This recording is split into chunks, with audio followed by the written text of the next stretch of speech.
둘째 주일에 우리 함께 은혜 받을 하나님 말씀은 사무엘상 17장 42절 45절 2절 말씀이 되겠습니다.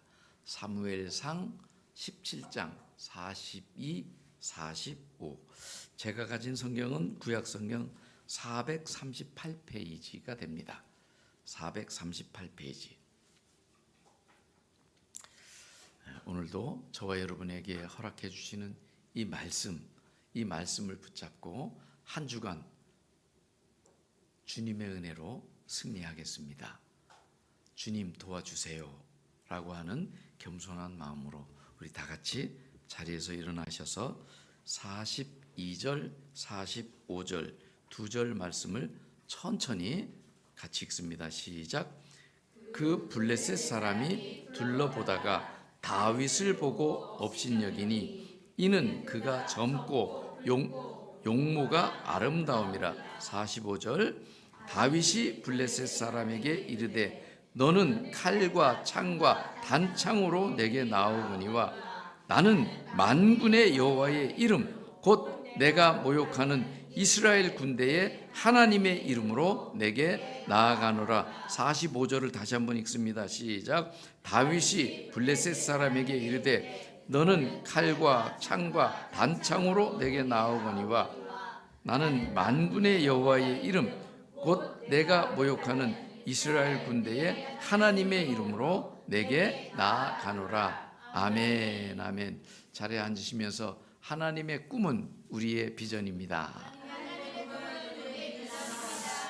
맞습니다. 하나님의 꿈은 저와 여러분의 비전입니다. 그러므로 누가 뭐라 해도 저와 여러분은 비전의 사람들인 줄로 믿습니다. 아멘. 자, 지난 목요일은 무슨 날이었어요? 입추였어요. 그리고 어제가 말복이었습니다. 참으로 빠르게 흘러가는 세월을 실감하게 되는 한 주가 아니었나 싶습니다. 여러분 지난 한 주간도 주님 안에서 평안하셨어요? 네. 평안해야 됩니다. 샬롬해야 됩니다. 이번 한 주간은 더 평안하시기를 주님의 이름으로 축원합니다. 자, 우리가 지난주에는 감사는 은혜의 징검다리라는 제목으로 함께 은혜를 받았는데 그때의 감사의 속성 4가지를 말씀드렸어요. 첫 번째는 신앙이 성숙하면 어떤 상황에서도 감사할 수 있다라는 것이었고, 두 번째는 감사의 분량은 은혜의 척도다라고 했고, 또 하나는 감사는 깊은 깨달음에서 온다. 깊은 자각, 깨달음에서 온다라고 했고, 마지막 4번째는 감사하는 사람은 인생의 밝은 면을 볼 수 있는 눈이 있다. 영안이 열린다라는 거죠. 이것을 이 4가지를 한마디로 정리하면 뭐라고 했어요? 감사는 은혜의 징검다리다라고 말씀드렸습니다. 혹 여러분의 지난 한 주간의 삶이 감사한 삶이 되지 못했다 할지라도 이번 주부터, 아니 오늘부터는 반드시 감사가 넘쳐나는 복된 삶이 되기를 주님의 이름으로 축원합니다. 아멘. 자, 오늘은 화면에 보는 것과 마찬가지로 표면적 신앙과 이면적 신앙이라는 제목으로 함께 은혜 받기를 원합니다. 오늘도 말씀 듣는 가운데 귀가 열리고 눈이 열려서 하나님께서 열어주시는 깨달음과 함께 위로와 회복과 축복의 시간이 되기를 주님의 이름으로 간절히 축원합니다. 다들 아시겠지만 이 표면과 이면이라는 것을 한번 한문으로 보도록 할게요. 우리 PPT를 한번 보면 표면이라는 것은 저렇게 겉표자를 쓰게 됩니다. 그래서 무슨 뜻이냐면 바깥에 드러나는 면, 이것을 표면이라고 하죠. 그 다음에 이면이라는 것은 속이자, 속이자는 조금 어려워요. 속이자를 써서 이것은 내면에 숨겨진 면, 이것을 이면이라고 합니다. 오늘 본문 우리가 사무엘상 17장을 읽었는데 이 사무엘상 17장에는 대표적인 인물이 3명이 나오는데 그 누구냐 하면 한 명은 사울이라고 하는 왕, 그 다음은 소년 다윗, 그리고 저쪽 블레셋의 골리앗. 그래서 사울 왕, 다윗, 골리앗 이렇게 3명이 등장하는데 이들의 모습을 가만히 관찰해 보면 이 사람들이 표면적인 사람인지 이면적인 사람인지가 분명하게 구별됩니다.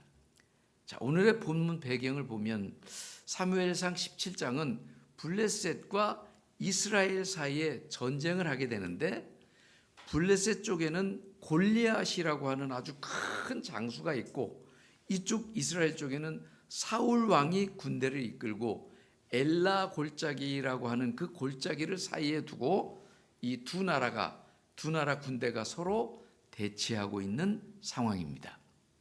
그런데 사울 왕은 그 골리앗을 보고는 두려워서 그 골리앗이 너무 크고 장대하니까 두려워서 싸워볼 자신이 없는 거예요. 그런데 그때 소년인 다윗이 나타나서 제가 나가서 싸우겠습니다 라고 하는 거죠. 이때에 사울 왕이 다윗에게 하는 말을 들어보면 사울 왕이 누구에게? 다윗에게 하는 말을 들어보면 이 사울 왕의 판단이 표면적인 판단인지 이면적인 판단인지를 알 수가 있어요. 사울이 다윗에게 이렇게 말합니다. 잘 들어보세요. 하나는 너는 소년이요. 그러니까 다윗 너는 소년이고 저쪽 골리앗은 어려서부터 용사이민이라. 즉 다윗 너는 아직 어린 소년이고 저 골리앗은 어려서부터 용사이기 때문에 야 다윗 너는 저 골리앗의 상대가 될 수가 없어. 넌 갈 수 없어 라고 하는 거죠. 또 하나는 그래도 다윗이 나가서 싸우겠다고 하니까 그래도 네가 싸우겠다면 내가 군복 벗어줄게. 이 군복 입어.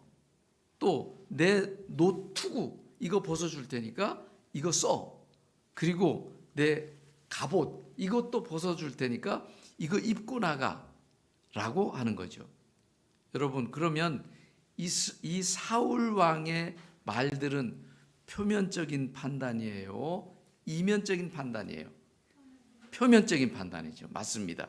지금 사울 왕의 모든 관심은 밖으로 드러나는 표면에 온 관심이 있는 겁니다. 자, 그러면 이번에는 골리앗이 다윗에게 하는 행동을 보려고 하는데 골리앗이 다윗에게 어떤 행동을 하느냐? 골리앗의 행동 하나는 다윗이 어린 소년이니까 그 어린 소년을 보고 어리다고 아주 업신여기게 됩니다.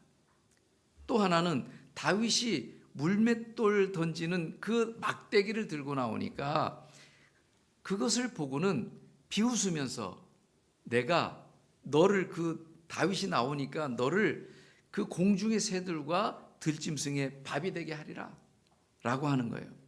그렇다면 여러분 이 골리앗의 이 판단들은 표면적이에요? 이면적인 판단이에요? 역시 골리앗도 표면적인 판단입니다. 그런데 다윗은 이제 사울 왕도 받고 골리앗도 봤어요. 이제 다윗은 골리앗에게 이렇게 말합니다. 그것이 바로 오늘 우리가 2번 읽었던 45절의 말씀입니다. 이 45절의 말씀을 성경을 보면서 다시 한번 같이 읽어보도록 합니다. 시작. 다윗이 블레셋 사람에게 이르되 너는 칼과 창과 단창으로 내게 나오거니와 나는 만군의 여호와의 이름 곧 네가 모욕하는 이스라엘 군대의 하나님의 이름으로 내게 나아가노라. 아멘. 여기에서 다윗이 블레셋 사람에게 이르되 할 때 이 블레셋 사람이 바로 골리앗이에요. 아주 큰 골리앗 장군, 보기만 해도 귀가 눌리는 엄청난 그 골리앗을 얘기하는데 다윗이 그 블레셋 사람 골리앗에게 이르되 너는 칼과 창과 단창으로 나오거니와 나는 만군의 여호와의 이름 곧 네가 모욕하고 있는 그 이스라엘 군대의 하나님의 이름으로 나아간다라는 거죠. 무슨 말입니까? 골리앗, 너는 눈에 보이는 표면적인 것, 칼과 창과 단창으로 내게 나오지만 나 다윗은 이면적인 하나님, 눈에는 보이지 않지만 내가 믿는 전능한 하나님의 이름으로 나아간다 라고 하는 거죠. 그러니까 지금 이 전쟁은 표면적인 것을 의지하는 골리앗과 또 이면적인 하나님을 의지하는 다윗의 싸움이니까 더 쉽게 얘기하면 골리앗과 하나님과의 싸움이 되는 겁니다. 여러분, 누가 이기겠어요? 당연히 만왕의 왕이요 전능하신 하나님을 의지하는 다윗이 이기게 되는 겁니다. 그러니까 다윗은 이면을 보는 눈이 열린 거예요. 우리 지난주 말씀에서도 감사하는 자는 그 하나님을 볼 수 있는, 감사의 조건을 볼 수 있는 눈이 열린다고, 볼 수 있는 눈이 있다고 했잖아요. 다윗은 비록 어린 목동이지만 표면적인 것이 전부가 아니라는 것을 잘 알고 있습니다. 다윗은요, 하나님이 자기와 함께 하심을 믿는 이면적인 믿음의 눈을 가지고 있기 때문에 그 어마무시한 골리앗과 당당하게 싸울 수 있었고 하나님께서 승리하게 해 주셨습니다. 그런데 여러분, 사울은 이스라엘의 왕인데 왜 골리앗과 싸우러 나가지 못합니까? 왜냐하면 사울 왕은 골리앗과 똑같이 표면적인 관점으로 겉에 보이는 것으로 상대방을 바라보기 때문입니다. 표면적인 관점에서 보니까 골리앗은 너무너무 장대하고 거기에 비하면 자기는 왕이긴 하지만 골리앗에 비해서 너무너무 작아 보이는 거죠.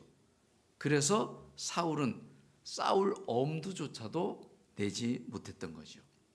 그런데 다윗은 어떻게 했어요?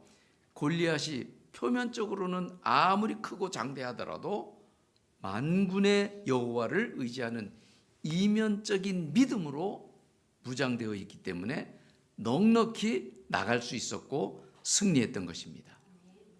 이처럼 우리 그리스도인들은 지금 세상에서 무슨 사업을 할 때나 또는 어떤 사람을 만나서 대화를 할 때 표면적인 것을 보고 쉽게 판단하면 안 됩니다.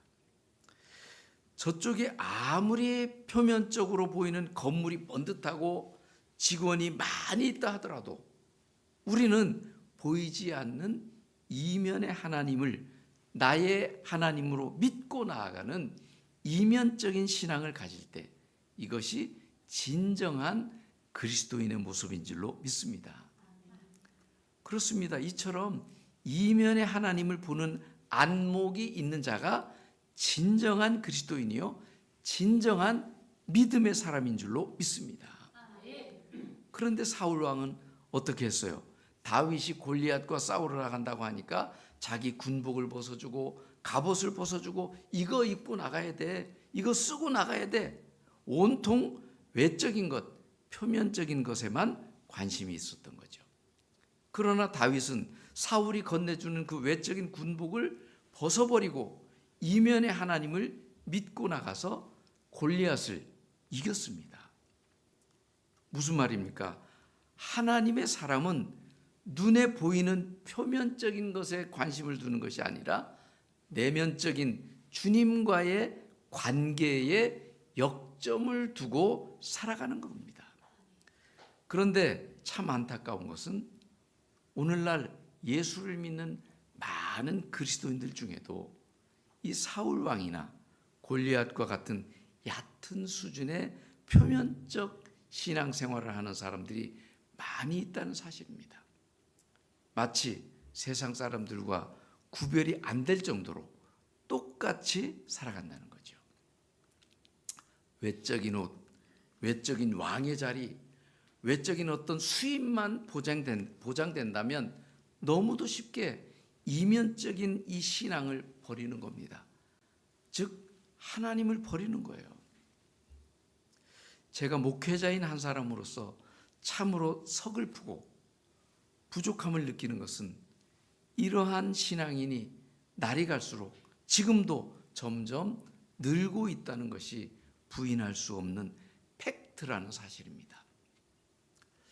사랑하는 우리 성도 여러분, 다윗이 드러나는 사울의 그 겉옷을 벗어버리고 갑옷을 벗어버리고 이면적인 그리스도를 옷 입고 하나님을 옷 입는 데 역점을 기울였던 것처럼 저와 여러분이 이면적인 신앙, 즉 주님과의 관계에서 더 역점을 기울여가는 우리 나비섬 가족들이 다 되었으면 참 좋겠습니다.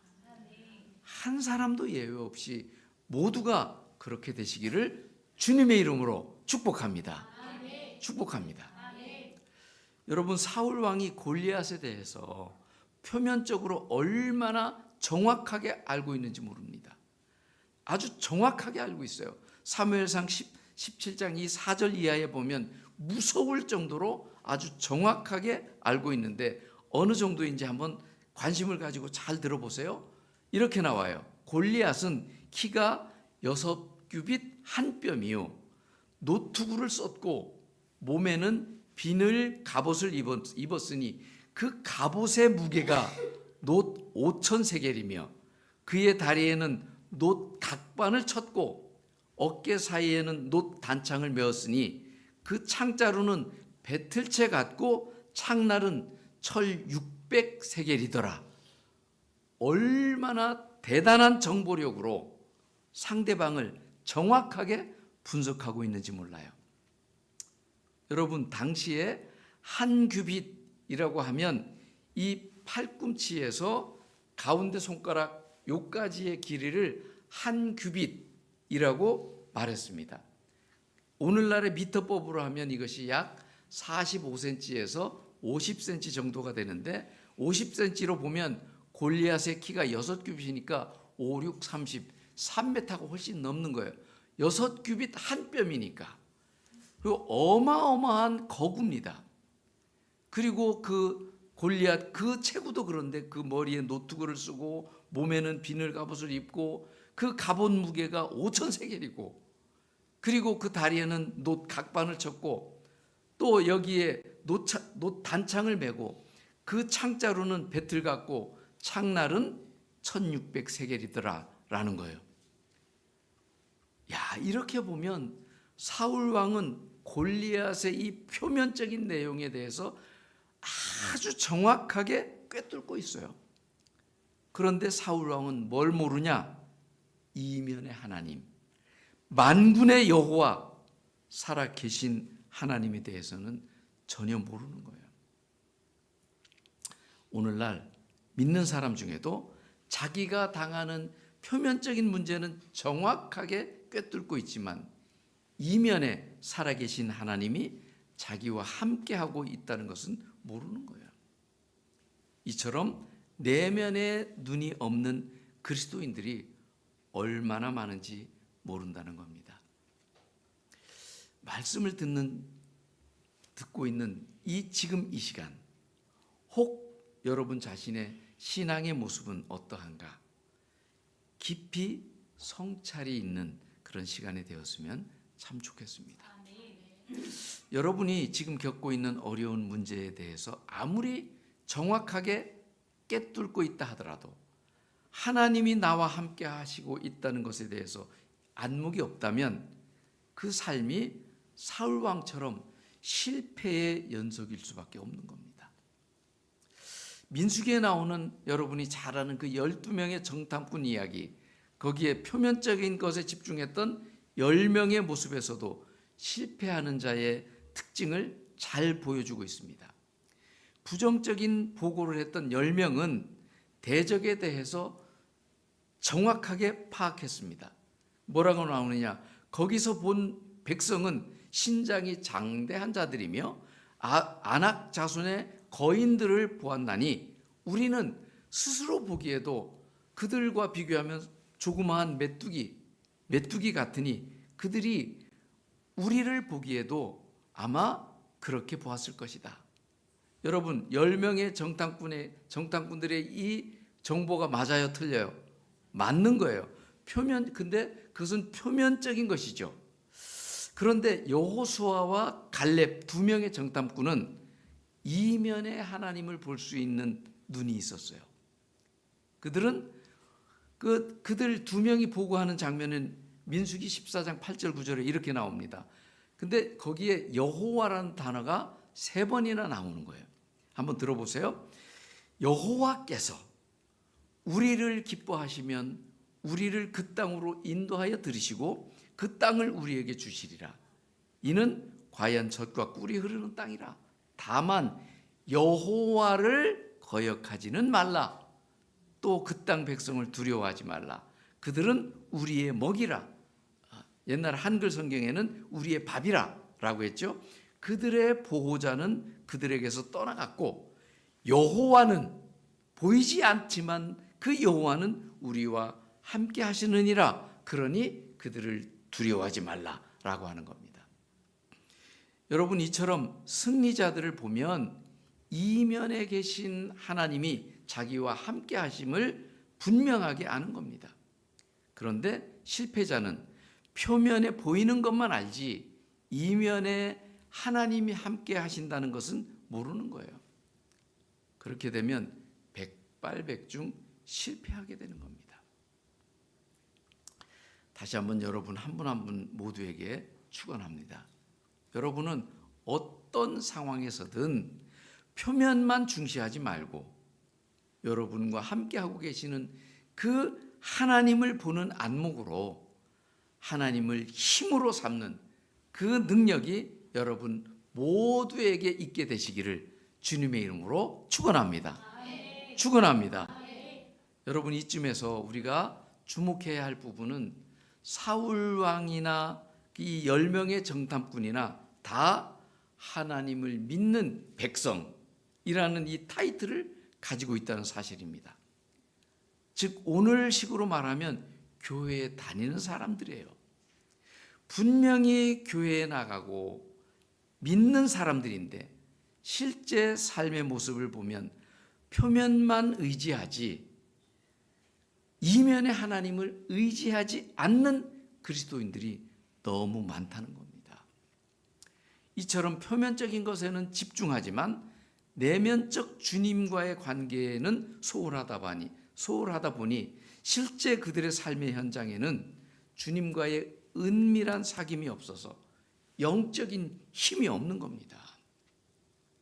사랑하는 우리의 나비섬 가족 여러분, 표면적인 그 어떤 것보다 이면적인 주님과의 관계에 역점을 두는 참 믿음의 삶이 다 되시기를 다시 한번 주님의 이름으로 축복합니다. 축복합니다.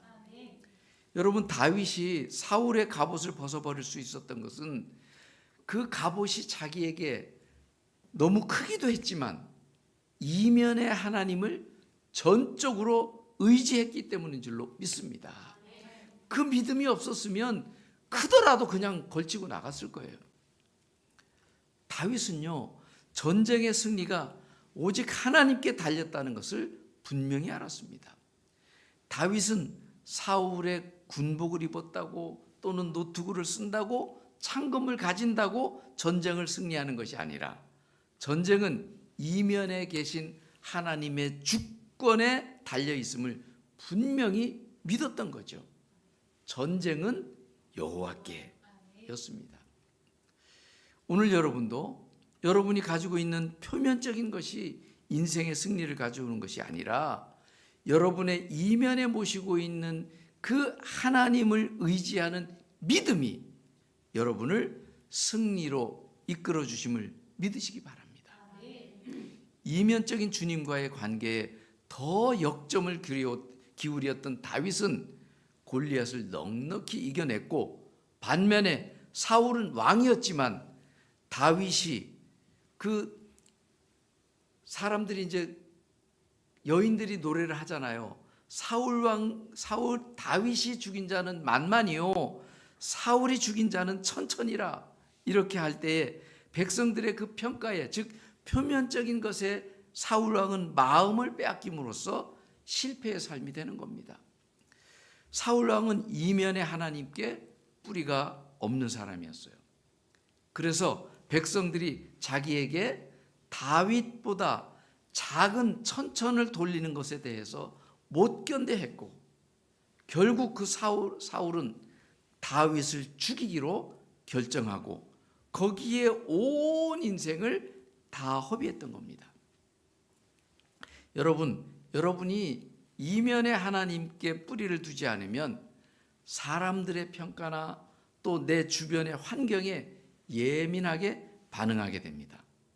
그렇게 되면 저분 하나님께 뿌리를 두지 않고 사람에게 뿌리를 두는구나, 환경에 뿌리를 두는구나 금방 드러납니다. 그러므로 누가 뭐라 해도 나를 판단하실 분은 오직 하나님 한 분뿐임을 믿으시기 바랍니다. 아멘. 혹여 사람들이 여러분에게 상처 주는 말을 한다 할지라도 너무 예민하게 반응하지 말고 상처받지 말고 마음속으로 내 중심은 하나님이 하신다 라고 하면서 요동치 않고 나아가는 저와 여러분들이 되시기를 주님의 이름으로 축원합니다. 이것이 올바른 하나님의 사람들입니다. 자, 그리스도인을 이렇게 한번 정리해 보면 어떨까요? 우리는 사람을 의식하는 표면적인 그리스도인이 아니라 하나님을 의식하는 이면적 그리스도인이다. 아멘이죠. 여러분, 사울이 다윗을 죽이기로 결정한 다음부터 다윗이 그 사울 왕에게 쫓겨다니면서 광야 생활을 하게 되잖아요. 그때 얼마나 힘이 들었는지 시편 62편 3절에 이런 고백을 합니다. 다윗이 고백을 하는 거예요. 넘어지는 담과 흔들리는 울타리 같이 사람을 죽이려고 너희가 일제히 공격하기를 도대체 언제까지 하려느냐. 즉 넘어지는 담과 흔들리는 울타리처럼 너희들이 나를 죽이려고 일제히 공격을 하는구나. 이것이 다윗의 괴로운 현실이었습니다. 너무너무 괴로운 겁니다. 이때 다윗이 당하고 있는 그 현실을 구체적으로 보니까 세 가지예요. 뭐냐? 실제적인 거죠. 다윗은 막 사울 왕이 군대를 이끌고 자기를 죽이려고 하니까 거기에 비하면 연약한 거예요. 나는 연약한 자신을 알게 되고 또 자신이 처하고 있는 현실이 그 상황이 광야 같은 아주 힘들고 열악한 환경이고 그리고 자기를 지금 죽이려고 하는 그 사람들 세 가지가 보이는 거죠. 연약한 나, 그리고 힘든 환경, 그리고 자기를 따라오고 있는 그 대적들, 사람들. 그럼에도 다윗은 이러한 현실에 집중하지 않았어요. 그것들을 인식하지 않고 다윗이 무엇에 집중했느냐? 우리가 잘 알고 있는 시편 62편 1절에 이런 말씀이 나옵니다. 나의 영혼이 잠잠히 하나님만 바라며 나의 구원이 그에게서 나오는도다. 나의 구원이 하나님에게서 나오는 거예요. 오직 그만이 나의 반석이시요 나의 구원이시요 나의 요새이시니 내가 크게 흔들리지 아니하리로다. 그 어려운 환경에서도 다윗은 이런 고백을 하는 겁니다. 그런데 오늘날 많은 그리스도인들은 자신의 현실을 너무 인식해요. 너무 현실을 의식해요. 연약한 나를 인식하고 어려운 환경과 상황을 인식하고 나를 힘들게 하는 사람들을 인식합니다. 여러분, 이렇게 살면 신앙이 무너질 수밖에 없어요. 승리할 수가 없습니다. 저와 여러분도 연약한 나 자신, 그리고 어려운 환경이나 상황, 또 나를 힘들게 하는 그 사람에게 의지하지 말고 의식하지 말고 오직 하나님 한 분을 잠잠히 바라보고 그분만을 반석과 구원과 요새로 삼아서 어떠한 상황에서도 요동치 않는 멋진 그리스도인들이 다 되시기를 주님의 이름으로 축원합니다. 축원합니다. 오늘 본문의 주인공 이 다윗처럼 말이죠.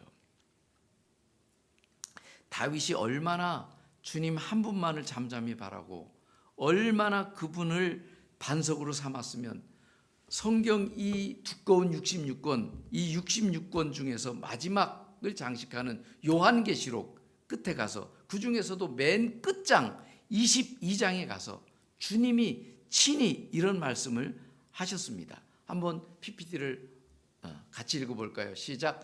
나는 다윗의 뿌리요 곧 광명한 새벽별이라. 여기서 나는 바로 예수 그리스도입니다. 예수님이 직접 자신이 다윗의 뿌리라는 거예요. 그래서 예수님이 바로 광명한 새벽별인데 전능하신 분인데 그분이 다윗의 뿌리가 된다는 것입니다.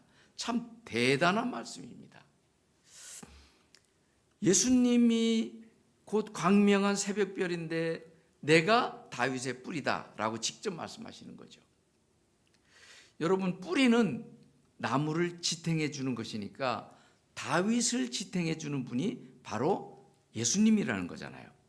그러니 여러분, 다윗에게 표면적으로 드러나는 것은 목동이고 초라한 사람이지만 그를 지탱하고 있는 뿌리가 만군의 여호와 전능하신 주님이기 때문에 어떠한 상황에서도 흔들리지가 않았던 겁니다. 저와 여러분의 신앙에도 그 뿌리가 전능하신 우리 주님이 되시기를 주님의 이름으로 축복합니다. 그렇게 되면 세상에 어떠한 어려운 상황이 엄습해 온다 할지라도 흔들리지 않고 예수 그리스도 안에서 넉넉히 승리하게 될 줄로 믿습니다. 아멘. 자, 그런데 이처럼 승승장구하게 될 때 그때에도 꼭 유의할 것이 있어요. 그것이 뭐냐 하면 깨어 있어야 된다는 거예요. 다윗도 왕이 되어서 승승장구할 때에 깨어 있지 못할 때가 두 번이 있었어요. 그 사건이 사무엘하 11장과 사무엘하 24장에 기록이 되어 있는데 사무엘하 11장에서 다윗은 어떤 일이 있었느냐? 목욕하는 여인 밧세바를 보고는 그 마음을 눈에 보이는 그 표면적인 것에 다윗의 마음을 표면적인 것에 빼앗기고 말았어요. 결국 그 여인을 왕궁으로 불러들여서 범죄하고 말았습니다. 잠시에 깨어있지 못한 이 사건 때문에 그 이후에 다윗의 가정이 엉망이 됩니다. 큰아들 암논이 있었는데 이 암논이 여동생 다말을 범하게 되고 이것으로 말미암아 동생 압살롬이 형 이 암논을 죽여버리고 또 아들 이 압살롬이 훗날에 가서 자기 아버지를 왕의 자리에 있는 자기 아버지 다윗을 쫓아내려고 자기가 왕이 되려고 쿠데타를 일으키게 됩니다. 아들이 아버지를 반역하는 이 엄청난 비극이 일어났죠. 그리고 사무엘하 24장에 가서 보면 이스라엘이 이제 막 국력이 막강해지고 너무너무 잘 나가게 되니까 그때 다윗이 인구조사를 했는데 그 인구조사를 왜 했느냐? 잘 나가니까 야, 내 힘이 얼마나 센가 자랑하고 싶은 거죠. 내 백성들이 얼마나 많은가 자랑하고 싶은 겁니다.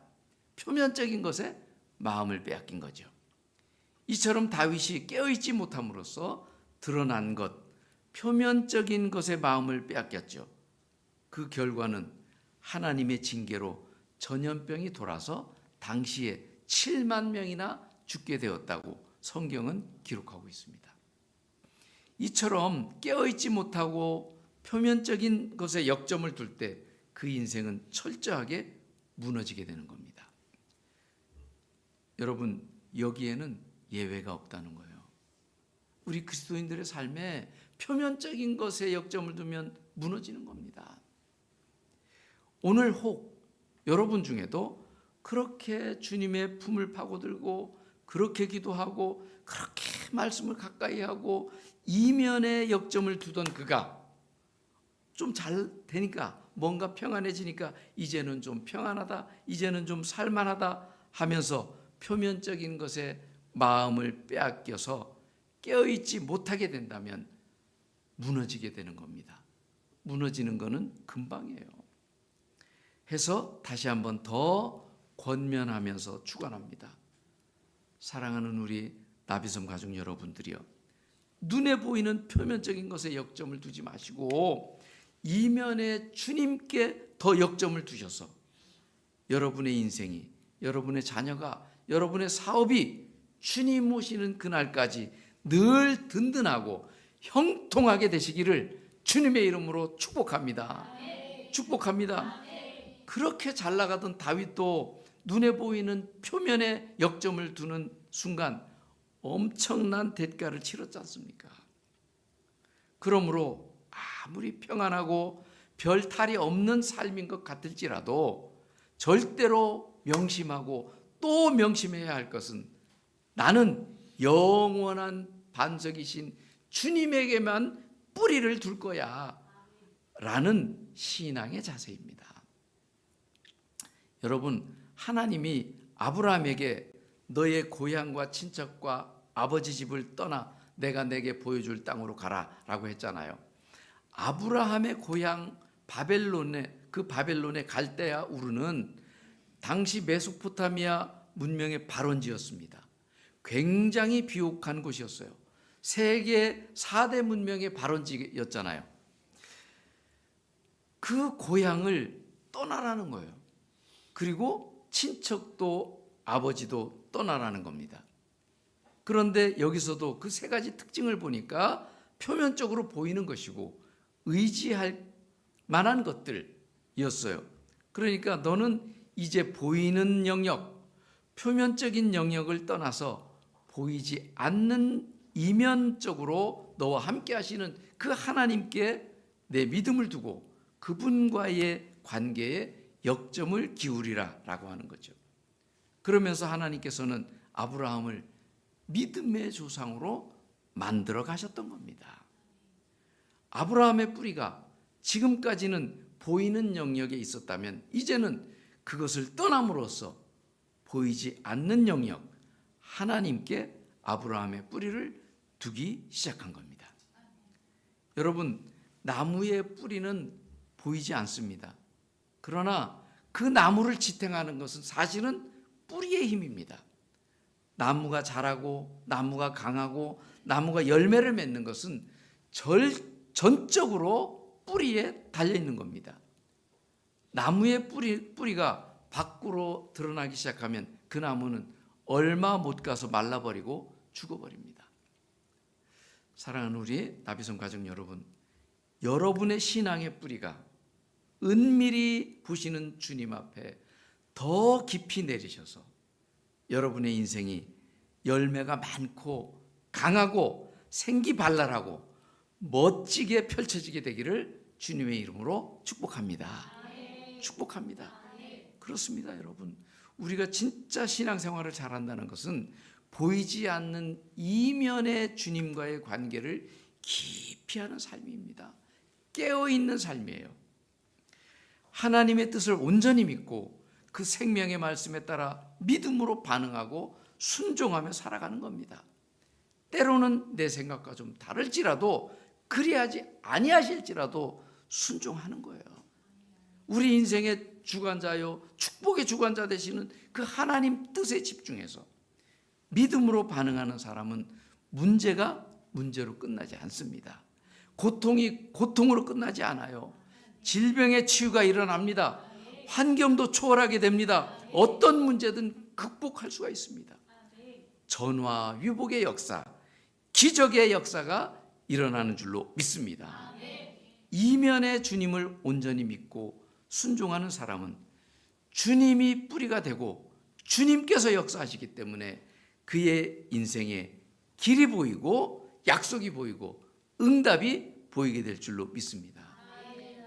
주님이 역사하시면 저와 여러분에게는 반드시 긍정적인 변화가 일어납니다. 생각이 바뀌어요. 말이 바뀝니다. 언어가 변화됩니다.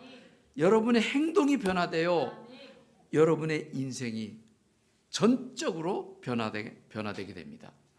그래서 건강한 가정이 되고 믿음의 자녀들이 세워지고 축복의 인생으로 변해가는 겁니다.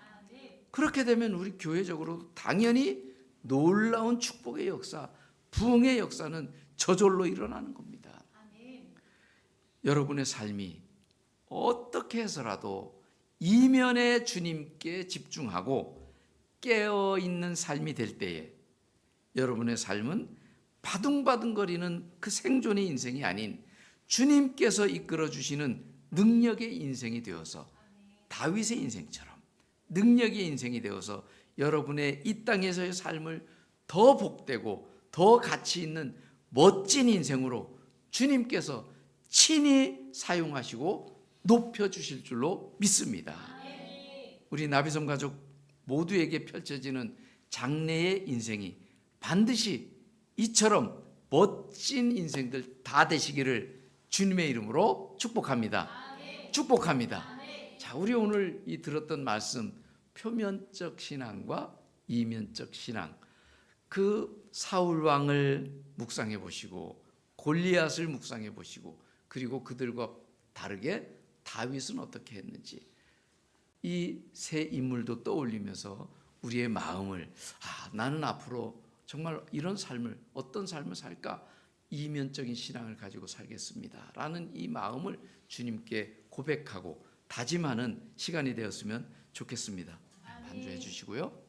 우리 다 같이 주님 앞에 기도할 때 이 시간에 우리의 마음을 정말 이면에 하나님께 올려드릴 때 하나님께서 놀랍게 저와 여러분을 만져주시고 역사하실 줄로 믿습니다. 다 같이 기도합니다. 사랑과 은혜로 충만하신 하나님 아버지,